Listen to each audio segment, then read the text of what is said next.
Hello বন্ধুরা, back to my channel. তো আজকে আমরা সবাই মিলে বেরিয়ে পড়েছি দুধ আনতে। তো আমরা যে জায়গা থেকে দুধ আনি ওই জায়গার পাশেই মানে একটা অনুষ্ঠান হচ্ছে, খুব সুন্দর করে ডেকোরেট করেছে। রাত্রে হলে বেশ ভালো লাগে দেখতে, খুব সুন্দর লাগে। তো আমরা ভাবলাম যে একটু শেয়ার করি তোমাদের সাথে, কেমন লাগছে অবশ্যই কমেন্ট করতে ভুলবে না।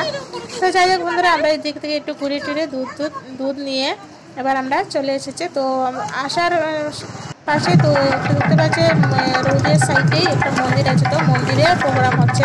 তো আমরা বললাম যে চলে একটু প্রোগ্রাম দেখে আসবো, আর মন্দিরে কী হচ্ছে সেটাও পুজো হচ্ছিল, দেখে আসবো। তো আমার পাশে দেখতে পাচ্ছি দিদি যে হলুদ ফুলের মানে চুড়িদার পরেছে, ওটা বাড়ি থেকে এসেছে। তো 4-5 দিন হলো, তো ওটা সবাই মিলে গিয়েছি দুধ আনতে। আর ভীষণ ভালো লাগছিল, অনেকদিন পরে ওর সাথে দেখা হয়েছে। তো এবার দেখো মন্দিরে আমরা চলে এসেছি, খুব সুন্দর করে ডেকোরেট করেছে, বেশ ভালো লাগছিল। তো এবার সন্ধ্যা মানে পুরোপুরি হয়নি, এই জন্য পুজোটা শুরু হয়নি। তো আমাদের রুমটা একটু দূরে বলে আমরা চলে এসেছি, আর আমরা যাইনি। তো এবার আমি রুমে চলে এসেছি, সবাই মিলে দেখো খুব সুন্দর করে ভিডিও বানিয়ে এবার আমরা রুমে চলে এসেছি। তো আমার এই মিনি ব্লগ তোমাদের কাছে কেমন লাগছে অবশ্যই কমেন্ট করতে ভুলবে না। আজকে বাই বাই, টাটা, দেখা হচ্ছে